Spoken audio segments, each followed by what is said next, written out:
பீகார் கணக்கு இதானா? அப்ப புரியல, இப்ப புரியுது, இப்ப புரியுது. தேர்தல் ஆணையத்தோட கூட்டு சேர்ந்து பாஜக தான் எஸ்ஐஆரில் குளறுபடி செய்துன்னு திமுக, காங்கிரஸ் மாதிரியான எதிர்க்கட்சிகள் குற்றம் சாட்டிட்டு வந்தாங்க.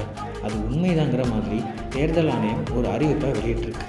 அது என்னன்னா, 1/7/2025 தேதியை தகுதியேற்பு நாளாக வச்சு பீகாரில் நடந்த எஸ்ஐஆர் வாக்காளர் பட்டியலில் பேர் இருந்தால் அதை வச்சு தமிழ்நாட்டு வாக்காளர் பட்டியலை சேர்த்துக்கலாம்னு அறிவிச்சிருக்காங்க.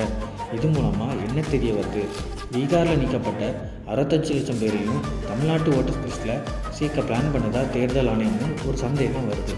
குறிப்பாக கோவை, திருப்பூர், ஈரோடுன்னு கொங்கு பகுதியில் தான் லட்சக்கணக்கான வடமாநில தொழிலாளர்கள் குடும்பத்தோடு இருக்காங்க. அவங்களையெல்லாம் தமிழ்நாட்டு ஓட்டர்ஸ் லிஸ்ட்டில் சேர்க்கத்தான் இந்த திட்டமான ஒரு கேள்வி வருதில்ல. அதனால தான் இந்த எஸ்ஐஆரை திமுகவும் முதல்வர் ஸ்டாலினுக்கு பாதுகாப்பு கோசமாக நிற்கிற செந்தில் பாலாஜியும் கடுமையாக எதிர்க்கிறாங்க. ஓட்டுரிமை நம் அடிப்படை உரிமை, விழிப்போடு இருந்த மக்களே.